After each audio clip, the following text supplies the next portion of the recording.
Hello dear students and learner, welcome to civil centric and my name is Mohammad Shahnawaz Ahmad. और आज हम लोग अपने इस लेक्चर में फिर से सरफेस टेंशन पर ही बात करेंगे। और लास्ट लेक्चर में हम लोगों ने जो डिस्कशन किया था वो ये देखा था कि सरफेस टेंशन क्या है और ये किस रीजन से होता है, इसका मेन कॉज क्या है। और ये सरफेस टेंशन जो है ये केवल लिक्विड की प्रॉपर्टी होती है, क्यों होती है ये हमने देखा था। क्लियर है। आज हम लोग उसके आगे, कल हम लोगों ने इसके कॉन्सेप्ट के बारे में बात की थी। आज हम लोग सबसे पहले क्या करेंगे, सरफेस टेंशन को डिफाइन करेंगे। कुछ पॉइंट्स हैं जिनके बारे में हम लोग लिखेंगे, फिर फर्दर हम लोग आगे प्रोसीड करेंगे। तो सबसे पहले हम लोग क्या करते हैं, सरफेस टेंशन को डिफाइन करते हैं। तो हम लोग कह सकते हैं ना कि सरफेस टेंशन एक ऐसी प्रॉपर्टी है जिस प्रॉपर्टी के कारण फ्लूइड क्या करना चाहता है, अपना सरफेस एरिया मिनिमाइज करना चाहता है। कब तक मिनिमाइज करना चाहेगा, जितना ज्यादा से ज्यादा वो मिनिमाइज कर सकता है। And that property is known as surface tension. और इसी प्रॉपर्टी के कारण वो अपना शेप कैसा मेंटेन करेगा, स्फेरिकल शेप मेंटेन करेगा। क्योंकि जितने भी ज्योमेट्रिकल शेप हैं, जितने भी ज्योमेट्रिकल फिगर हैं, उनमें सबसे मिनिमम सरफेस एरिया किसका होता है, स्फेयर का होता है। ठीक है, क्लियर है। चलिए तो इसी को हम लोग लिखते हैं। तो सबसे पहले हम लोग डिफाइन करेंगे सरफेस टेंशन को और लिखेंगे कि एवरी फ्लूइड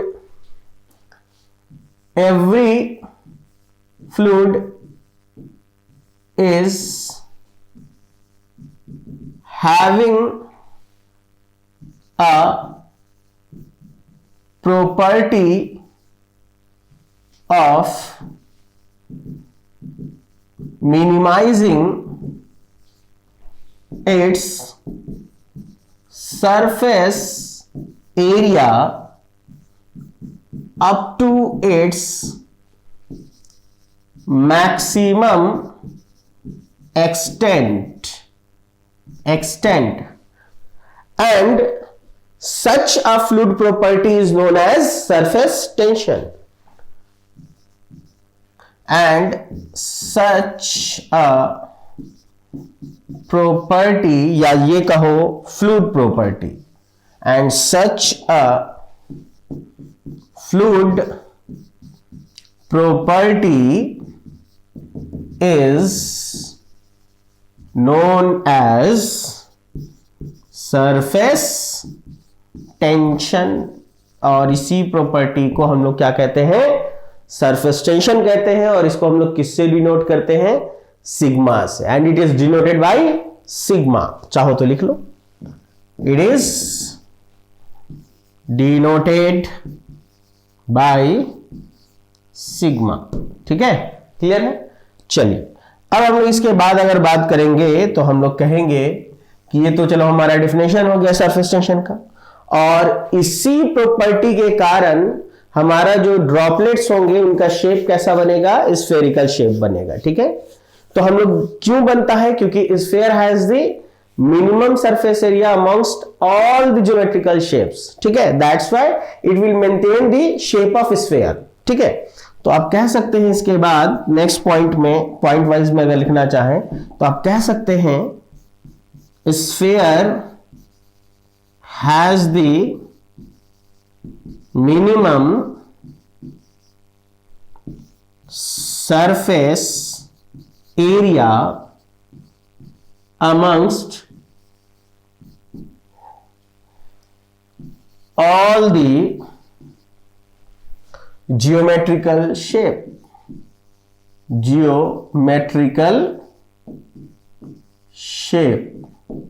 ठीक है। चूंकि स्फीयर का सबसे मिनिमम सरफेस एरिया होगा, इसीलिए ड्रॉपलेट्स जो होंगे वो कैसा शेप मेंटेन करेंगे, स्फेरिकल शेप मेंटेन करेंगे। ठीक है, amongst all the geometrical shape, that's why the droplet will maintain the spherical shape. ठीक है, that's why droplets will maintain spherical shape। ठीक है, spherical shape। और आपको स्फेयर का सरफेस एरिया कितना होता है, 4 पाई आर स्क्वायर। ठीक है, ये इसीलिए रहेगा। क्लियर है। चलिए अब इसके बाद अगर हम लोग नेक्स्ट पॉइंट की बात करें तो रीजन तो हम लोग पहले ही देख चुके हैं कि इसका मेन रीजन क्या है, कोहेजन है। इस पर अब हम लोग बात नहीं करेंगे, ऑलरेडी लिख चुके हैं उसको।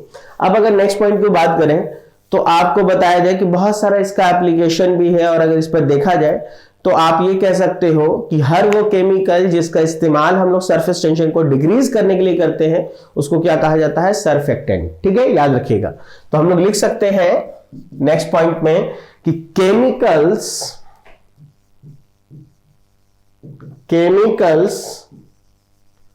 which are used for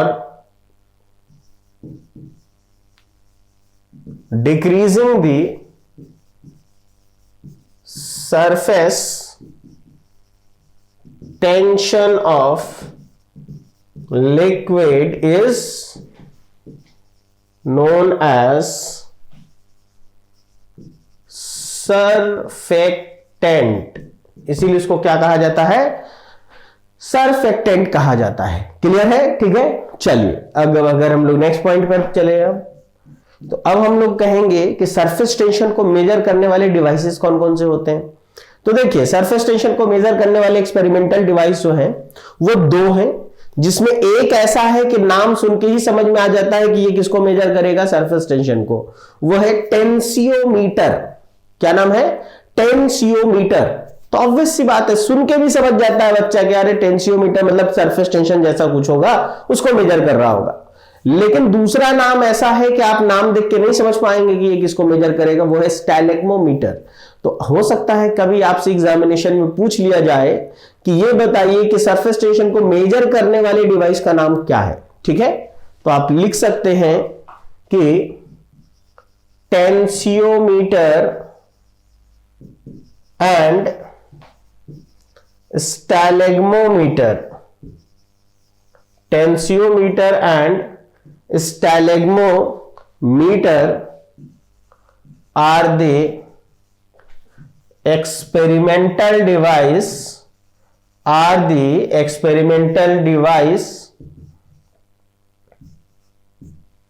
for the measurement of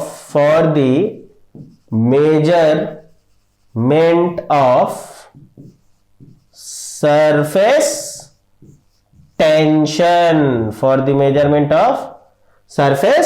tension। ठीक है, तो हम लोगों को क्या समझ में आया कि टेंसियोमीटर और स्टैलेग्मोमीटर एक ऐसे एक्सपेरिमेंटल डिवाइस है जिनका इस्तेमाल हम लोग किस लिए करते हैं, सरफेस टेंशन को मेजर करने के लिए करते हैं। क्लियर है? तो हमने देखिए यहां पर कुछ पॉइंट्स लिखे। फिर अब हम लोग बात करेंगे कि अच्छा ये बताइए कि सरफेस टेंशन पर टेम्परेचर का क्या असर पड़ेगा, जिसको हम लोगों ने ऑलरेडी डिस्कस कर लिया है। सरफेस टेंशन का मेन रीजन कोहेजन। टेम्परेचर बढ़ाएंगे, कोहेजन क्या होगा, वीक होगा, घटेगा, क्योंकि इंटरमॉलिक्यूलर अट्रैक्शन फोर्सेस वीक होने के कारण वो मॉलिक्यूल दूर दूर जाने शुरू होंगे, एक दूसरे से दूर जाने शुरू होंगे। मतलब उसमें इंटरमॉलिक्यूलर अट्रैक्शन फोर्सेस वीक पड़ेगा, कोहेसिव फोर्स वीक पड़ेगा, तो इसका मतलब कि सरफेस टेंशन विल डिक्रीजेस। तो नेक्स्ट पॉइंट हम लोग यही लिखेंगे कि with increase in temperature, with increase in temperature cohesion will decreases and that's why surface tension will also be decreases, ठीक है। ये हमने लिख लिया कि टेम्परेचर के इंक्रीज करने पर सरफेस टेंशन क्या होता है, डिक्रीज करता चला जाता है। ठीक है, चलिए नेक्स्ट पॉइंट और क्या लिख सकते हैं। अब हम लोग बात करेंगे कि प्रेशर का क्या असर पड़ेगा। तो हम लोग जानते हैं कि प्रेशर का आपको जो कोहेजन है उस पर लगभग ना के बराबर असर पड़ता है। क्यों? क्योंकि लिक्विड्स को हम लोग जनरली कैसा ट्रीट करके चलते हैं, इनकंप्रेसिबल फ्लूइड। जब आप उसको इनकंप्रेसिबल फ्लूइड मान रहे हो, इसका मतलब कि आप मान के चल रहे हो कि उसके ऊपर प्रेशर अप्लाई करने पर मॉलिक्यूल्स के पोजीशन में, ओरिएंटेशन में कोई चेंजेस नहीं आ रहा है, तो कोहेजन पर कोई असर नहीं पड़ेगा और सरफेस टेंशन पर भी कोई असर नहीं पड़ेगा। तो आप कह सकते हो कि there is almost negligible effect of pressure on surface tension. ठीक है, तो आप कह सकते हो almost negligible effect of pressure on surface tension. ठीक है, यानी कि प्रेशर का सरफेस टेंशन पर लगभग ना के बराबर असर पड़ता है। ठीक है, अब कुछ एग्जांपल की बात करें, जैसे आपसे पूछ लिया जाएगा कि ये बताइए कि सरफेस टेंशन का कुछ एग्जांपल दीजिए, तो एक तो आप बता देते हो रेन ड्रॉप वाला। कल मैंने आपको एग्जांपल दिखाया कि देखो एकदम प्रैक्टिकल एग्जांपल जो आपके आसपास हो रहा है वो ये है, बूंदी जो बनता है वो कैसे बनता है। मोल्टेन बेसन डाल दिया, एक छलनी से पास कराया, उसको गोल गोल थोड़ी बना रहे हैं, नीचे ऑयल है, वो अपने आप गिर करके अपना शेप कैसा मेंटेन कर ले रहा है, स्फेरिकल, क्योंकि उसको सरफेस टेंशन की प्रॉपर्टी को फॉलो करना है। ठीक है, इसके अलावा आपको कुछ एग्जांपल और लिख दे, जैसे ball pen will works on the principle of surface tension. ठीक है, आप कह सकते हैं कि ball pen will works on the principle of surface tension.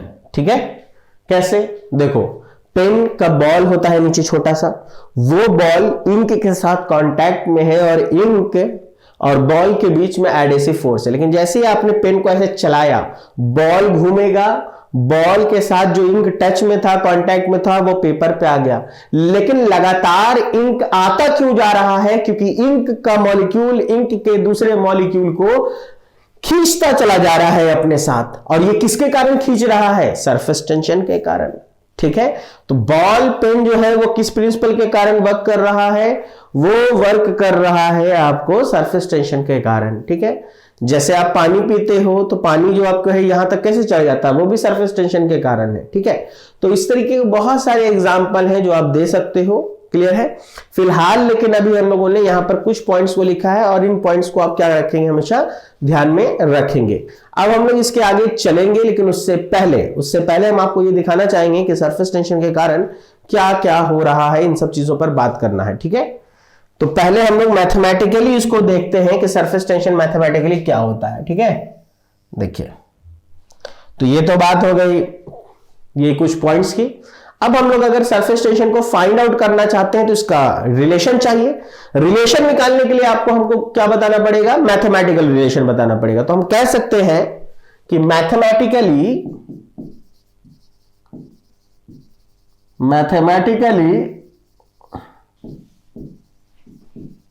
Surface tension is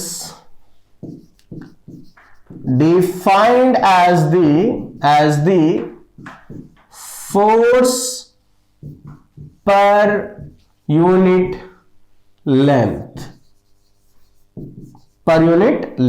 ठीक है, क्या मतलब हुआ, मतलब ये हुआ कि सरफेस टेंशन जो है वो फोर्स पर यूनिट लेंथ की तरह हम लोग इसको डिफाइन करेंगे मैथमेटिकली, और इसी वजह से इसकी यूनिट क्या होगी, न्यूटन पर मीटर होगी। ठीक है, क्लियर है। अब इसी के आगे हम आपको बता दें कि सरफेस टेंशन को ही एक और नाम से जाना जाता है जिसका नाम है सरफेस एनर्जी। ठीक है, क्या है, तो पहले हम लिख देते हैं कि surface tension is also known as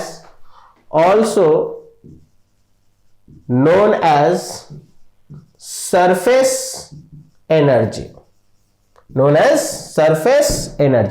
अब ये सवाल ये उठता है कि सरफेस टेंशन को सरफेस एनर्जी क्यों कहा जा रहा है। ठीक है, तो पहले हम लोग ऐसा करेंगे कि हम लोग ये सीखेंगे कि सरफेस एनर्जी क्या होती है, और फिर बात करेंगे कि ये सरफेस एनर्जी सरफेस टेंशन के ही बराबर क्यों है।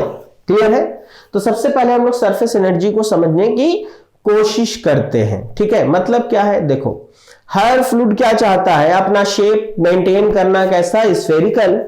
और सरफेस एनर्जी क्या कहता है कि amount of stretching work required to increase the surface area by unity. मतलब क्या हुआ, मतलब ये हुआ कि सपोज दैट आपके पास, मैंने क्या किया, मैंने एक इस तरीके से आपको सपोज दैट एक ड्रॉपलेट कोई ले लिया, ठीक है। मैंने कहा कि एक ड्रॉपलेट है, स्फेरिकल ड्रॉपलेट है, और ये कैसे शेप में है, स्फेरिकल शेप में है, ये अपने मिनिमम शेप को मेंटेन किया हुआ है। और मैं ये कहता हूं आपको कि ये बताइए, हम ये चाहते हैं कि इसका जो भी सरफेस एरिया है ना वो यूनिट अमाउंट से इंक्रीज हो जाए। तो ये कैसे इंक्रीज होगा, कुछ इसको ऐसे समझो, जैसे एक गुब्बारा है या एक बलून है स्फेरिकल शेप का। हमने कहा कि अभी इसका सरफेस एरिया मान लीजिए 4 मीटर स्क्वायर है। मैंने कहा इसका सरफेस एरिया ना 5 मीटर स्क्वायर करना है, 1 मीटर स्क्वायर से बढ़ाना है यूनिट अमाउंट से।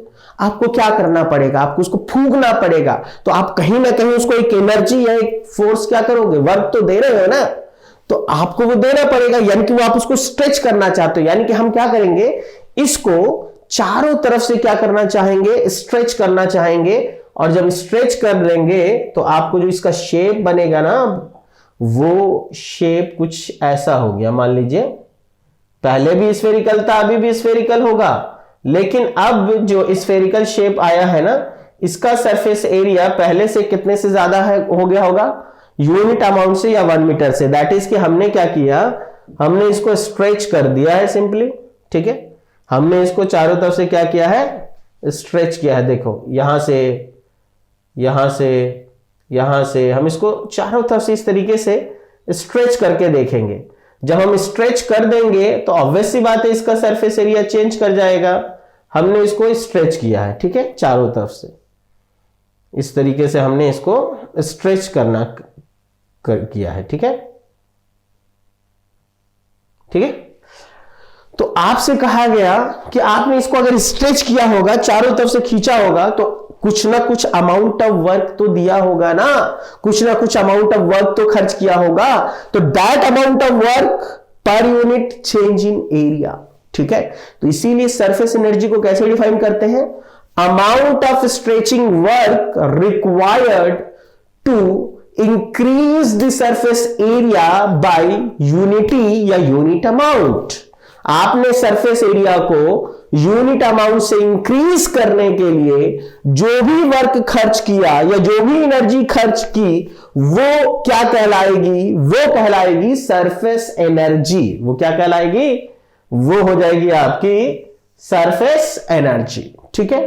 तो ऑब्वियस सी बात है, अगर हम लोग एक स्फीयर ले रहे थे तो उस स्फीयर को जो अगर हम काट दें और खोल दें तो उसका कुछ लेंथ मिलेगा, ठीक है। तो अगर मान लो बीचों बीच से काट दे, फैला दे, तो कुछ लंबाई मिलेगी ना। तो वो लंबाई पहले जो कुछ भी रही होगी, स्ट्रेच करने के बाद उसकी लंबाई में भी तो चेंज आया होगा। तो दैट इज की पहले तो हम लोग इसको डिफाइन करते हैं सरफेस एनर्जी को, ठीक है। तो सरफेस एनर्जी को कैसे डिफाइन करना है, देखिए सबसे पहले हम लोग सरफेस एनर्जी को डिफाइन करेंगे कि amount of stretching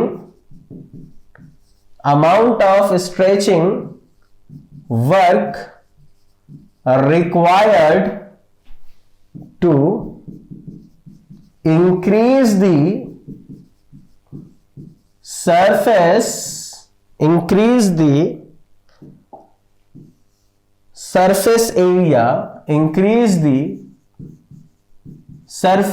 area by unit amount, ठीक है। दैट इज कि अगर कोई पूछे कि सरफेस एनर्जी क्या होती है, तो आप कहोगे कि सर सरफेस एनर्जी जो होती है वो होती है, ऊपर में हम लोग रखेंगे वर्क, नीचे में यूनिट अमाउंट ऑफ एरिया या चेंज इन एरिया, ठीक है। तो ऊपर में वर्क होगा, नीचे में चेंज इन एरिया होगा, ठीक है। अब surface tension and surface energy दोनों सेम कैसे था, तो देखो पहले जो था ये कुछ इस तरीके का शेप था, बाद में उसका शेप चेंज किया हमने, मतलब है तो स्फेरिकल ही, लेकिन उसका सरफेस एरिया चेंज किया। तो हम मान के चल रहे हैं कि उसकी लेंथ में हमने कितनी की चेंज कर दी है, डेल्टा एल की। पहले जो स्फीयर था उस वक्त उसकी लंबाई एल रही होगी, अब जो लेंथ हो गई होगी एल प्लस डेल्टा एल हो गई होगी, ठीक है। और इसके लिए लगातार हमने क्या किया है, लगातार इसके ऊपर वर्क किया है स्ट्रेच करने के लिए। तो क्यों ना हम ऐसे लिख दें, देखिए हमने कहा कि चलिए देखिए सरफेस टेंशन होता है फोर्स पर यूनिट लेंथ होता है, ठीक है। अब हमने कहा कि क्यों ना हम ऊपर भी चेंज इन लेंथ से मल्टीप्लाई कर दें और नीचे भी चेंज इन लेंथ से मल्टीप्लाई कर दें। तो देखिए कोई फर्क नहीं पड़ना है, force into change in length यानी कि डिस्प्लेसमेंट, फोर्स इंटू डिस्प्लेसमेंट क्या होगा, वर्क डन। तो आप लिख दोगे कि सर ये हो गया वर्क डन, और length into change in length क्या होगा, ये होगा चेंज इन एरिया। तो आप कहोगे कि सर इसका मतलब कि सरफेस टेंशन और सरफेस एनर्जी दोनों एक ही चीज है, इसीलिए आपको मैंने लिखा है कि surface tension is also known as surface energy, ठीक है। बस फर्क क्या है, तो ये इतना सा फर्क ये है कि यहां पर जो आपको रेशियो लेना है वो इस तरीके से लेना है, और जबकि हमने सरफेस टेंशन की यूनिट क्या देखी थी, unit of surface tension is Newton पर मीटर, इज न्यूटन पर मीटर। लेकिन यहां पर देखो SI unit of surface energy क्या होगा, अगर हम सरफेस एनर्जी की यूनिट के लिखें तो हम कह सकते हैं वर्क है, वर्क की यूनिट होती है जूल और नीचे हो जाएगा मीटर स्क्वायर। इसीलिए हो सकता है कभी आपके एग्जामिनेशन में पेपर में रहे और आपसे कहा जाए कि इनमें से कौन सा यूनिट ऑफ सरफेस टेंशन है और ऑप्शन में न्यूटन पर मीटर नहीं होगा। क्यों, क्योंकि आप सरफेस टेंशन को सरफेस एनर्जी लिख सकते हैं और उसकी यूनिट आप जूल पर मीटर स्क्वायर लिख सकते हैं। समझ आया, ठीक है। तो कोई दिक्कत नहीं है, आपको कैसे भी पूछा जाए आप आसानी से क्या कर सकते हैं, बता सकते हैं, ठीक है। क्लियर है। चलिए ये तो हो गया मेरा मैथमेटिकल फॉर्म कि सरफेस टेंशन को जब भी हम लोगों को लिखना होगा वो कुछ इस तरीके से हम लोग लिखेंगे, ठीक है। अब हम लोग इसके थोड़ा सा और आगे चलते हैं और अब हम लोग बात करेंगे कि भाई ये जो एक्सेस प्रेशर वाला केस होता है वो क्या होता है। लेकिन उससे पहले हम एक छोटा सा क्वेश्चन करके देखते हैं। उसमें क्या है कि सपोज दैट हम आपको कह दें इसी फंडा पे, मान लो आपको कभी एक ऐसा क्वेश्चन बना के दे दिया जाए और आपसे कहा जाए कि एक 2 सेंटीमीटर का वाटर ड्रॉपलेट है और आपको ऐसा करना है कि इस 2 सेंटीमीटर वाले वाटर ड्रॉपलेट में से n नंबर ऑफ छोटे छोटे ड्रॉपलेट्स बनाने हैं। तो बताइए आपको कितना वर्क करना पड़ेगा या कितनी एनर्जी खर्च करनी पड़ेगी, ठीक है। दैट इज कि इसी से वो सीधे कहेगा या तो वर्क निकालो ऐसे करके। तो आपको अगर इस तरीके का सवाल पूछा जाए तो इस तरीके सवाल करने के लिए आप क्या करोगे, उसके लिए हम क्या करते हैं ना, बहुत सिंपल सा एक फंडा इस्तेमाल करते हैं, एक मास्टर प्रॉब्लम बना देते हैं। दैट इज कि हम एक इक्वेशन जैसा बना देंगे ताकि आपको ये समझ में आए, जब भी आपको पूछा जाए आप ऐसे बता सकते हैं और उसका जो रिजल्ट होगा वो डायरेक्ट ऑब्जेक्टिव में भी पूछा जाता है। तो इसके लिए क्या करते हैं, हम यहां पर ही एक छोटा सा अपने मन से एक क्वेश्चन बनाते हैं। सपोज दैट मैंने कहा आपको कि देखिए हम मान लेते हैं कि मेरे पास एक कैपिटल R सेंटीमीटर का ड्रॉपलेट है और उसको हम लोग क्या करना चाहते हैं, n नंबर ऑफ छोटे छोटे रेडियस के ड्रॉपलेट्स में तोड़ना चाहते हैं, ठीक है। तो हम कह सकते हैं क्वेश्चन जैसा बना देते हैं, if a droplet of radius capital R is broken down into n number of small droplets having radius small r, ठीक है। हम क्या चाहते हैं, हम ये चाहते हैं कि if a droplet of radius capital R, एक बड़े रेडियस का एक ड्रॉपलेट है जिसका रेडियस कितना है, कैपिटल R है, जिसको हम छोटे छोटे n ड्रॉपलेट्स में क्या करना चाहते हैं, तोड़ना चाहते हैं, जिसका रेडियस क्या है, स्मॉल r है। तो हम लोगों को ऐसा करने के लिए कितना अमाउंट ऑफ स्ट्रेचिंग वर्क की जरूरत पड़ेगी, ठीक है। तो number of small droplets having radius of small R, having radius small R, then find out the amount of stretching work, find out the amount of stretching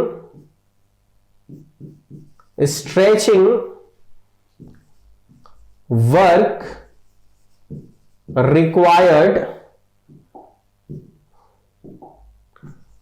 required to achieve this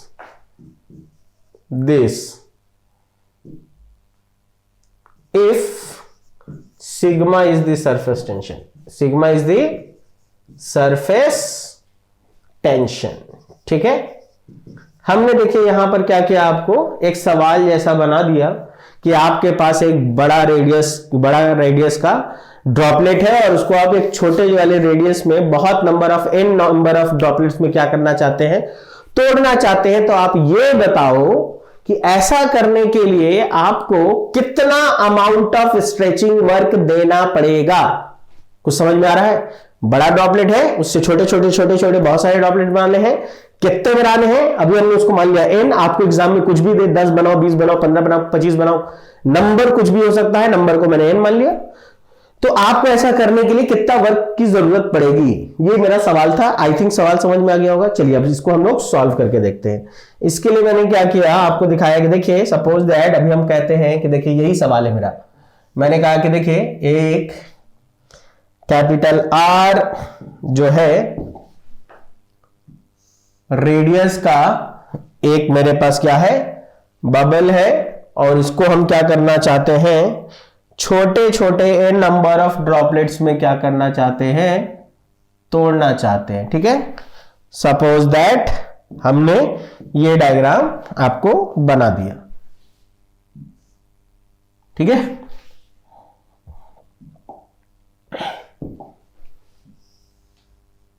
देखिए हमने कहा कि मेरे पास एक capital R radius का क्या था, droplet था। हमने इसको क्या किया है, इस ड्रॉपलेट को ब्रोकन डाउन किया है इनटू n ड्रॉपलेट्स में, स्मॉल n ड्रॉपलेट्स में। और जो छोटे वाले ड्रॉपलेट्स बने हैं इसका रेडियस कितना है, स्मॉल r है।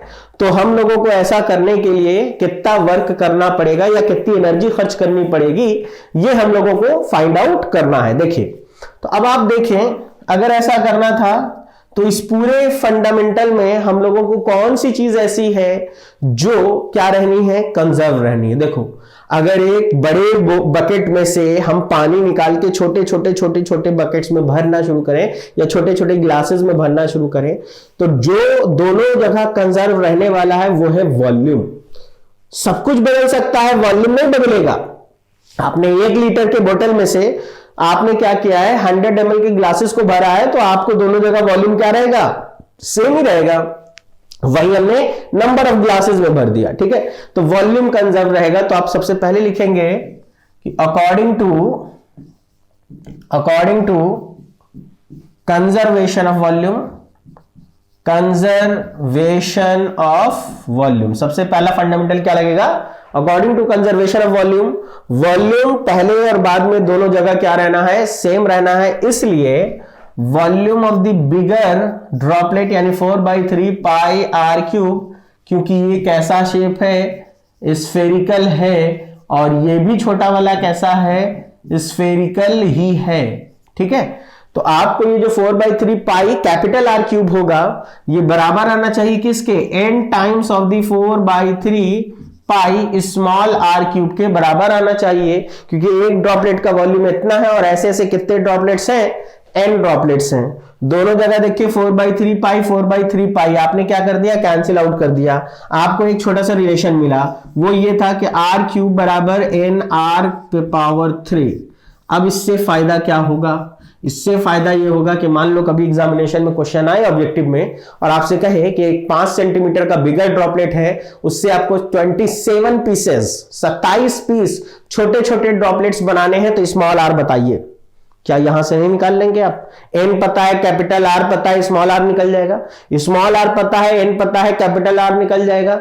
आर कैपिटल पता है, स्मॉल आर पता है, नंबर ऑफ ड्रॉपलेट्स पता चल जाएगा। आप जो चाहो वो निकाल सकते हो इस रिलेशन से, ठीक है। तो हम लोग क्या करें, हम लोग ऐसा करते हैं कि यहां से स्मॉल आर की वैल्यू फाइंड आउट कर सकते हैं, और वो क्या होगी, आर अपॉन एन, ठीक है। और देखो आर पे पावर क्यूब है, स्मॉल आर जो है इसका क्यूब हटाएंगे तो 1/3 से 1/3 कटेगा, लेकिन यहां पर पावर 1/3 बचेगा। तो हम इस तरीके से भी लिख सकते हैं, ठीक है। तो कहने का मतलब यह है कि आप इस रिलेशन से कुछ भी निकाल सकते हो। ये रिलेशन जो है ना ऑब्जेक्टिव के लिए बहुत इंपॉर्टेंट है, ठीक है। अब देखिए ये आपने पता कर लिया कि सर पहला फंडा तो हमें समझ में आ गया। दूसरा फंडा ये था कि हम लोगों को फाइंड आउट क्या करना था, तो हम लोगों को अमाउंट ऑफ स्ट्रेचिंग वर्क निकालना था। और हम लोग जानते हैं कि surface tension can be written as work done upon change in area, ठीक है। तो यहां से अगर हम लोग देखेंगे तो हम क्या कहेंगे, हम कह सकते हैं कि अगर वर्क डन चाहिए तो आपको सरफेस टेंशन में किसको मल्टीप्लाई करना पड़ेगा, चेंज इन सरफेस एरिया से मल्टीप्लाई करना पड़ेगा। एंड क्वेश्चन में गिवन है कि surface tension is taken as sigma, but delta A नहीं पता है। यानी कि चेंज इन सरफेस एरिया अगर आपने निकाल लिया तो अमाउंट ऑफ स्ट्रेचिंग वर्क आपका क्या होगा, बहुत ही आसानी से निकल जाएगा। आई होप कि ये समझ में आ रहा होगा। बहुत सिंपल है, बहुत इजी है, एकदम बेसिक लेवल से हम लोग चल रहे हैं, ठीक है। बस आपको क्या करना है, दिमाग लगा करके शांति के साथ चीजों को समझते चलना है, ठीक है। क्लियर है? चलिए अब हम लोग क्या करते हैं, चेंज इन एरिया निकालते हैं। अब देखो सवाल ये उठता है कि इसको जब छोटे छोटे ड्रॉपलेट्स में तोड़ेंगे तो दोनों के एरिया में चेंज कितना आएगा, सरफेस एरिया की बात की जा रही है। अब आप देखो, हमेशा याद रखो, जब एक बड़े टुकड़े को बहुत छोटे छोटे स्मॉलर पार्टिकल्स में तोड़ा जाता है तो उसका सरफेस एरिया इंक्रीज कर जाता है। दैट इज कि इधर का सरफेस एरिया ज्यादा होगा, इधर का सरफेस एरिया कम होगा। कैसे? देखो बहुत सिंपल एग्जांपल दे देते हैं। कभी अगर आपने अपने घर में गेहूं पिसाया हो आटा चक्की में ले जाकर के, तो आपने गौर किया होगा कि आपने 10 kg गेहूं जिस थैले में ले रखा होगा वो ले जाके दिया होगा। तो जब आप थैला ले जाते होंगे गेहूं से भरा हुआ ना, तो थैला का सरफेस एरिया उस वक्त कम दिखता होगा। लेकिन जब वही 10 kg गेहूं पिस जाता है तो अब उसका सरफेस एरिया क्या हो जाता है, इंक्रीज कर जाता है। तो हमेशा याद रखिए, जब भी किसी चीज को बहुत ही स्मॉलर पार्टिकल्स में आप क्या करोगे, तोड़ोगे, ब्रोकन डाउन करोगे, उसका सरफेस एरिया हमेशा क्या होना है, बढ़ जाना है, ठीक है। तो इसलिए अगर आप यहां पर निकालना चाहते हैं चेंज इन एरिया, तो पहले आप इधर का एरिया लोगे, ज्यादा में से कम को घटा दोगे, ठीक है। तो सरफेस एरिया क्या होता है, 4 पाई स्मॉल आर स्क्वायर, और कितने ड्रॉपलेट्स थे, एन, इसलिए एन से मल्टीप्लाई किया। इसमें से किसको घटा देने का, 4 पाई कैपिटल आर स्क्वायर को घटा देने का, ठीक है। अब देखिए दोनों जगह आपने देखा, आपने कहा कि सर दोनों जगह ही मेरे को 4 पाई कॉमन था, हमने लिखा एन आर स्क्वायर लिखा एंड कैपिटल आर स्क्वायर लिखा। अब मुझे समझ में आया कि सर स्मॉल आर की वैल्यू यहां से उठा के रख देते हैं। बिल्कुल रखते हैं। देखिए 4 pi n capital R by n पे पावर 1/3 को यहां रखेंगे तो क्या बचेगा, आर स्क्वायर बाई एन पे power 2/3 minus capital R square. देखो यहां भी आर स्क्वायर, यहां भी आर स्क्वायर, दोनों जगह से आर स्क्वायर भी कॉमन निकाल लो। 4 pi capital R square is equal to N पे पावर 1 है, ये नीचे वाला ऊपर जाएगा तो पावर हो जाएगा माइनस में, यानी कि 1 - 2/3 -1 ऐसे बचेगा। और अगर इसको हम सॉल्व करें तो कितना बचेगा, 3 इन 1 3 में से 2 गया, 1/3, दैट इज की 4 पाई आर स्क्वायर n पे power 1/3 -1, and this is change in area. Change in surface area निकल गया, देखिए। और जब चेंज इन सरफेस एरिया निकल गया है, अब आप अमाउंट ऑफ स्ट्रेचिंग वर्क बहुत आसानी से लिख सकते हो, sigma times of 4 pi R square N पे पावर 1/3 -1। तो यहां पे आपको क्या मिल गया कि अमाउंट ऑफ स्ट्रेचिंग वर्क अगर पता चलना था तो उसको कैसे निकालेंगे, उसको इस फार्मूले से हम लोग क्या कर सकते हैं, फाइंड आउट कर सकते हैं। ऑब्जेक्टिव में शायद डायरेक्टली कभी आपसे पूछ लिया जाए तो आप तो भी क्या कर सकते हो, बना सकते हो। ठीक है, तो यहां पर ये बहुत सिंपल फंडा मैंने बताया कि देखिए अगर आपको सरफेस एनर्जी पता है तो आप क्या कर सकते हो, इस तरीके से स्ट्रेचिंग वर्क या amount of energy required to broken down the smaller droplets के लिए आप आसानी से क्या कर सकते हो, निकाल सकते हो। क्लियर है, ये हमारा बहुत सिंपल सा फंडा था जो हम लोगों को समझ में आ गया। अब जो फर्दर नेक्स्ट लेक्चर जब हम लोग इसके आगे पढ़ेंगे तो उसमें हम ये बात करेंगे कि देखिए एप्लीकेशन ऑफ सरफेस टेंशन क्या होता है और सरफेस टेंशन के एप्लीकेशन से हम लोग एक्सेस प्रेशर को कैसे फाइंड आउट करेंगे। लेकिन सवाल उठेगा कि ये एक्सेस प्रेशर क्या है, तो फर्स्ट ऑफ ऑल हम लोग डिस्कस करेंगे किसको, कि what is excess pressure, excess pressure क्या होता है। ठीक है, और जब एक्सेस प्रेशर को समझ जाएंगे तब हम लोग उसका एप्लीकेशन देखेंगे और उसके एप्लीकेशन से हम लोग excess pressure in the liquid droplet निकाल सकते हैं, वाटर बबल निकाल सकते हैं, सोप बबल निकाल सकते हैं, लिक्विड जेट निकाल सकते हैं, बहुत सारे केसेस हैं, जिसमें निकालना चाहे उसमें निकाल सकते हैं। क्लियर है, तो बट फिलहाल इस लेक्चर में, आज के लेक्चर में हम लोग यहीं तक रहने देते हैं। फर्दर जब अब नेक्स्ट लेक्चर स्टडी करेंगे तो सबसे पहले मेरा जो कॉन्सेप्ट होगा वो होगा व्हाट इज एक्सेस प्रेशर। सबसे पहले ये समझेंगे, जब तक वो नहीं समझ में आएगा उसको फाइंड आउट करना आप समझ ही नहीं सकते हो। क्लियर है, तो फिलहाल इस लेक्चर में हम लोग यहीं तक रहने देते हैं। तब तक के लिए गुड बाय, टेक केयर।